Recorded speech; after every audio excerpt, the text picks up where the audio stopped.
Hi, it's Ingrid. Welcome. Today we're going to create a mixed media project using some very simple techniques, and I'm going to show you how to create some depth and texture without adding bulk. Let's get started.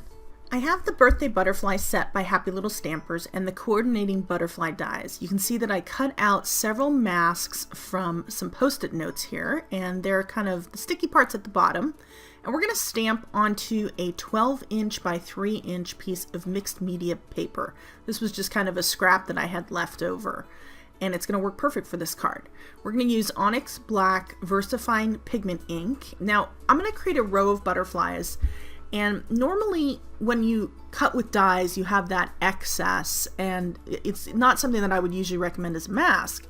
But in this case, we really have an outline image here, and I'm going to stamp it in black. So I'm going to show you a quick little tip and technique once I have a couple stamped of how I fill in that gap that you get usually from a mask that goes beyond the image. So in this case, the dies are a godsend because it makes it nice, quick, and easy to create multiple images, and I don't have to run the same die through a cutting machine or cut many butterflies out. What you just saw was me heat setting my pigment ink because it's still a very wet, sticky ink. Pigment ink lies on top of your paper rather than getting soaked in right away. So I didn't want it to smear before adding this mask down.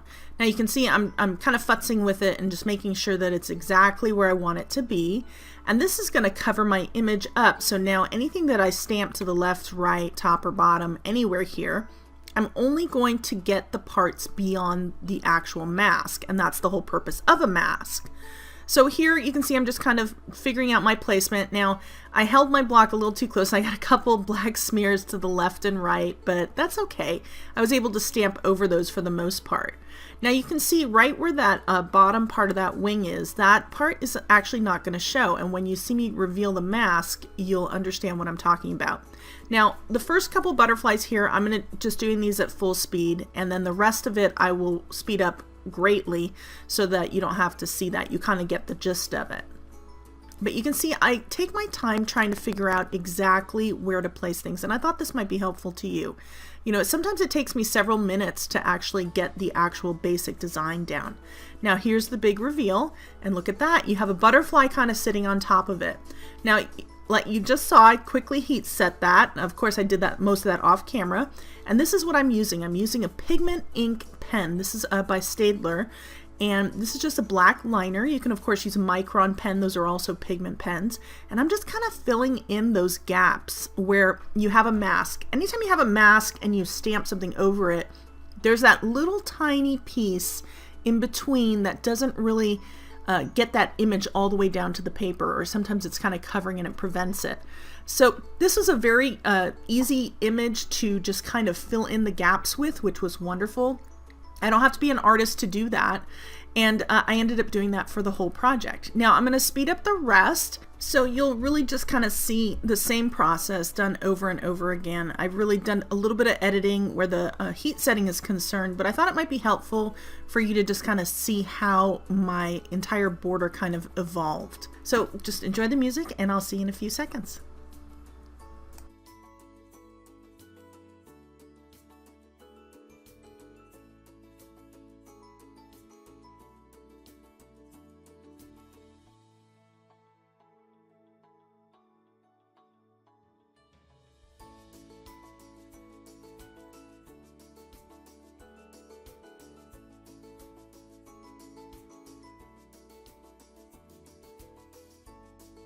Now as I finish up drying those last couple, you can see here we've got a great border, and now I'm just going to quickly speed up this first part, and then I'm going to slow it down just so you can really see that main image that's sitting on top. You see all those big white gaps behind them and around the butterfly. That's really where that pigment liner is going to come in handy. Right here you can see that I'm just very gently connecting it, but don't just think of just the outline image. You've got to remember all those little tiny veins in the wings as well. You can see here as I flip this, this is actually probably the worst one here, and you can see just by extending that simple little line, it just really changes everything. So don't forget to use some of your dies. If you're stamping in black, you can very easily fix it, and look at that, it's perfect. You can see the 6 different shades of paint that I have. We have Cobalt Blue, Paris Blue, Ultramarine, Phthalo, Indigo, and Turquoise. We're going to use a variety of these shades. Notice that some are bright and vibrant and some are a little bit more muted. And I thought that the two would be a nice mix together. You know, it's always nice to have something that's a little bit more muted, like a grayish blue versus a turquoise right next to it. It's going to really help them to pop and stand out. So first, what you're going to do is, as you see here, you're going to wet your butterfly. So I have a clean paintbrush, and this is actually one by Ranger. This is a number 6 paintbrush, just a round brush. And I'm just adding some clean water. And notice that there's no black coming up, and that's by using that great ink by VersaFine. You know, it's wonderful to watercolor with. It doesn't smear once it's dry, but the key is that it must be dry. So now we're just going to drop in a little bit of turquoise. Now, as this video progresses, I'm going to speed things up later on down the line, and I did a little bit more of a lighter wash further on. It always seems to happen when I watercolor. I'm always heavy-handed on the first one. I don't know about you.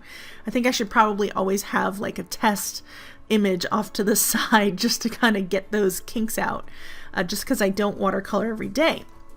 So what I did here is I added some color down, and then I'm going to come back in and kind of push the color around a little bit. So when you start, you want to have more of a lighter hand in the beginning, because it's much easier to build up your color than it is to take it away, especially if you have a staining color. So I kind of left that the way it was, and then I moved on to the next butterfly. And also I started to change the way that I kind of skipped around, and that would be wise because I don't want to touch the color next to it. So I probably should have moved on to like the 4th butterfly, or done all the turquoise butterflies at once and then moved on to a different color. That gives it a chance to dry in between, which is what you want when you're painting in layers. So here I'm laying down a very light wash of indigo, and you can see I immediately took a cue from my first butterfly. And you know what? I'm human too. I make mistakes, and you know, I don't get everything right always the first time, and this is really a work in progress, this project. I didn't make one ahead of time. You're seeing my process live, but look at that. It's a really nice muted grayish blue next to that pop of turquoise. That's kind of what I was talking about, having the couple of different types of tones of blue, the different hues, and it looks really great. So now what I'm doing is I'm laying down color, and this is really wet and wet right here. When you're laying down that water ahead of time, you're working wet and wet. You can choose to work wet and dry if you want, but without wetting your butterfly ahead of time. I wanted the colors to be very soft and wanted them to blend. So here I was adding that darker color, hoping that it would really kind of have that ethereal blend. It didn't really work the way I wanted it to, and I ended up pushing the color a little bit more towards the edges in the end, and then coming back and doing a second layer. And I recommend that if you're trying to duplicate what I did on my project. Now this is a very long border, and what I did was I actually created 2 projects in one. I ended up using the ones to the right for our card, and the one to the left I'm going to use for a different card. So now I'm going to speed up the process and just kind of paint all the different butterflies, and then I'm going to kind of jump ahead a little bit as well. Just enjoy the music and enjoy the process. If you've liked this video so far, or you liked any of the things that I've done, be sure to subscribe. I have a little button up here in the upper left-hand corner, and I will see you shortly.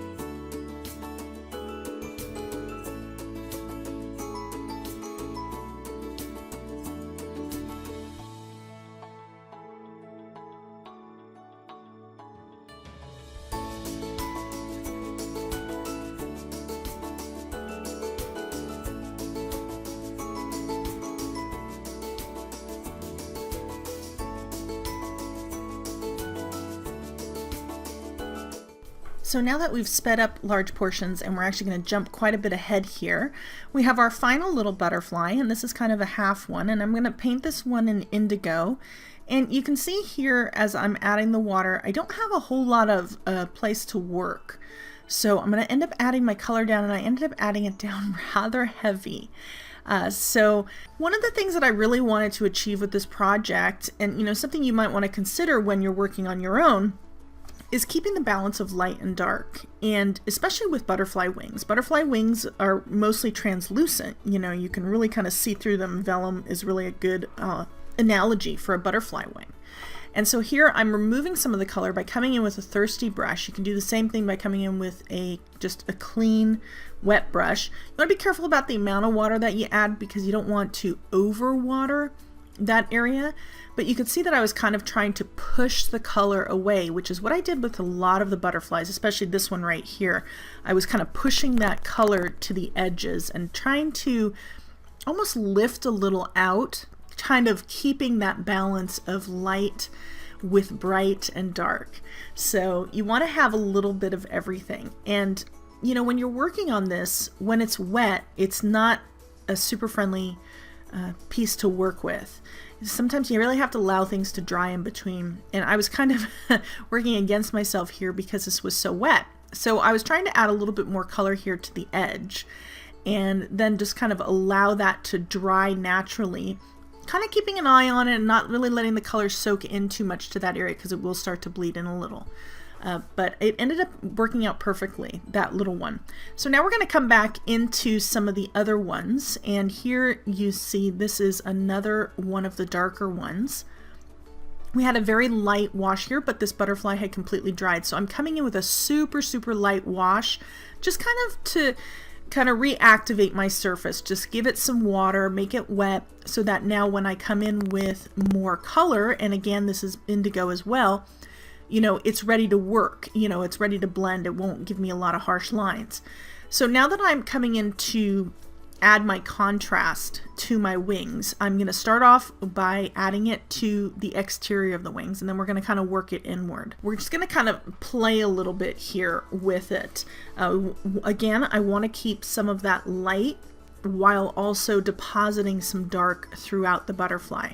So I'm going to kind of pick my spots, and you'll really notice this on the finished piece, how you have that one kind of little piece that goes across the back, the upper back of the butterfly. And that is really where I chose to add a lot of my midtones and darker tones, because balancing that with some of your highlights, your lighter areas where you're really allowing the white paper to shine through your translucent watercolors, that's really what gives this its magic.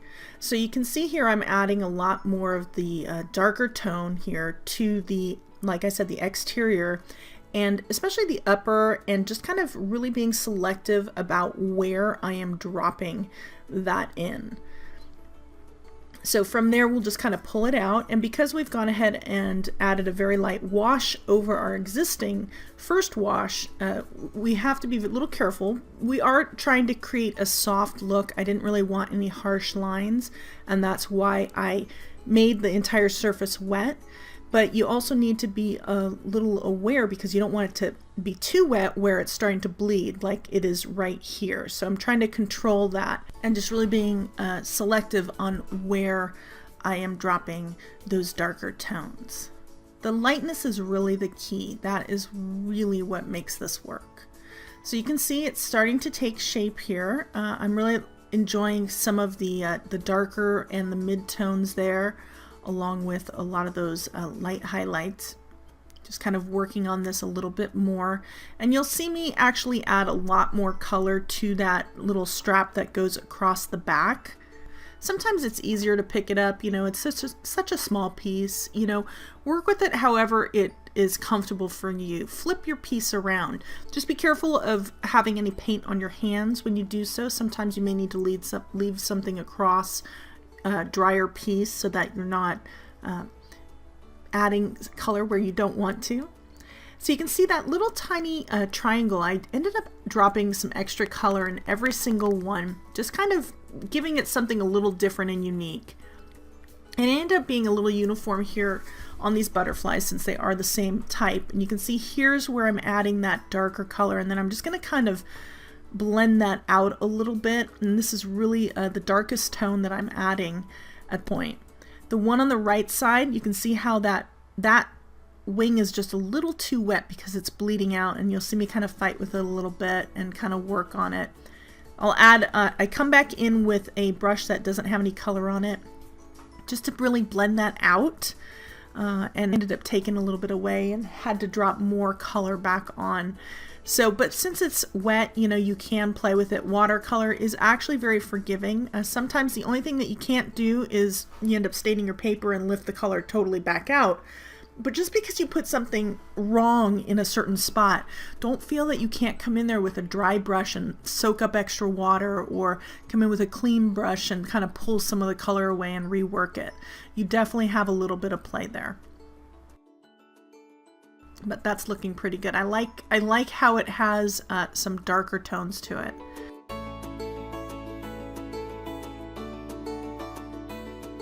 So you can kind of see him pointing out to those darker areas there. It's looking pretty cool. He's really starting to take shape. And you can really see the difference between the butterfly on the left and the right. The one that doesn't have any darker tones or midtones, and the one on the left, you see by adding those little tiny touches, I mean, it really makes a big difference. So I'm going to speed this up, and you can just sit back and watch a few more butterflies, and then we'll jump ahead to the rest of the card.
So you can see that we've gone ahead and added some of the midtones and the darker tones to several of the butterflies. We're coming now down the stretch here. I just have a couple more to do after this, but I just wanted to show you the finishing touches on this particular one.